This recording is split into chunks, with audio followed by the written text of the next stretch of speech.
The South China Sea is a crucial waterway in Southeast Asia, bordered by China, Vietnam, Malaysia, the Philippines, and others. It's filled with islands, rocks, and reefs, sparking long-standing disputes over ownership. Every day, countless ships pass through, making it one of the world's busiest trade routes.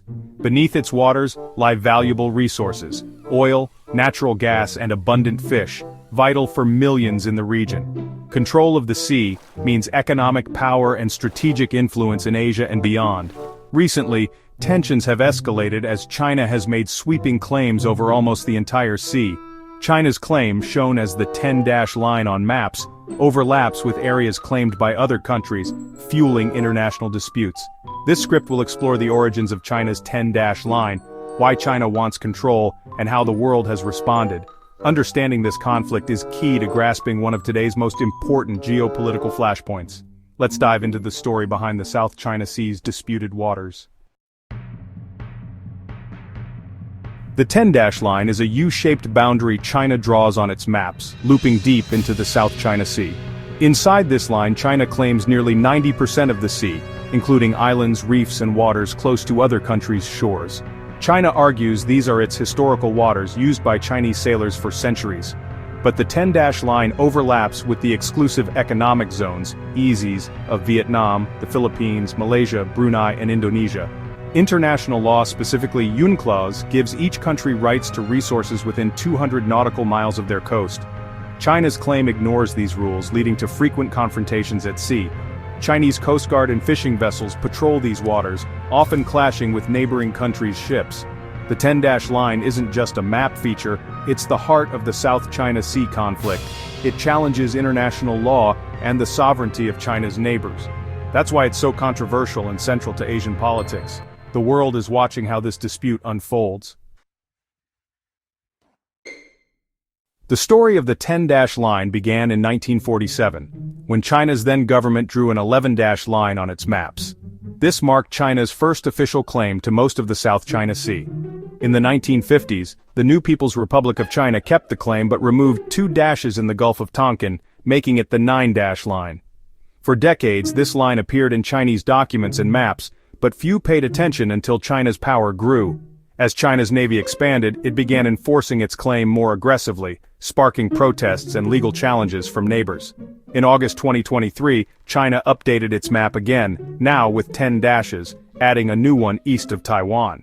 This move expanded China's claim and sent a strong message: China is not backing down.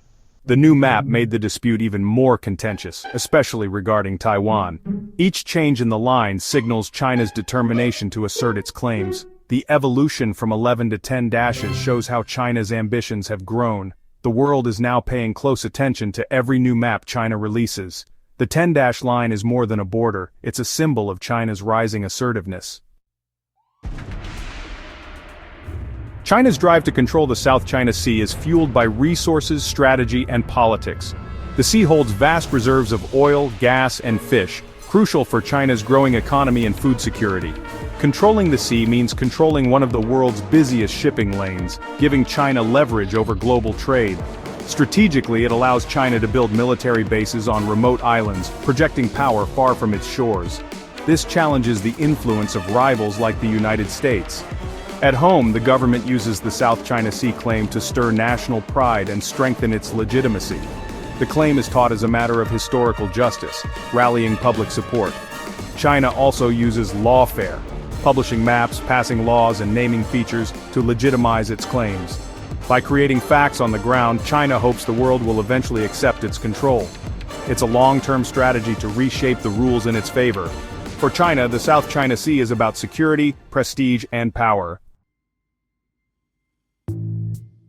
Most of the world rejects China's 10-dash line. Southeast Asian neighbors like the Philippines, Vietnam, and Malaysia have strongly protested, calling the claim illegal.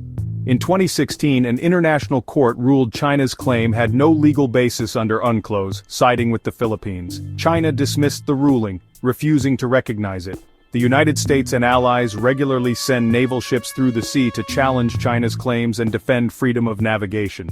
Countries like Australia, Japan, and the UK have voiced support for international law and regional stability.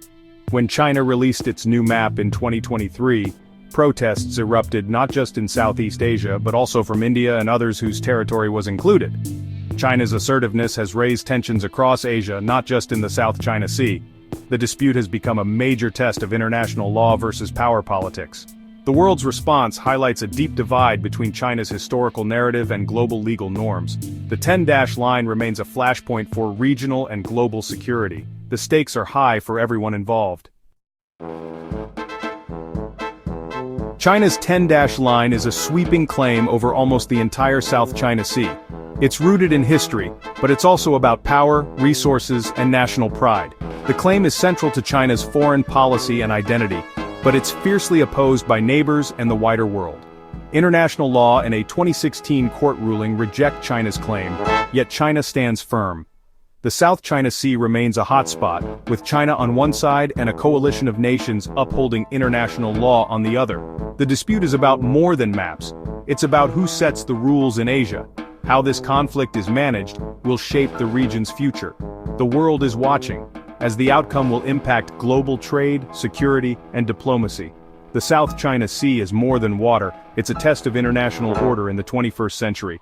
The story is far from over.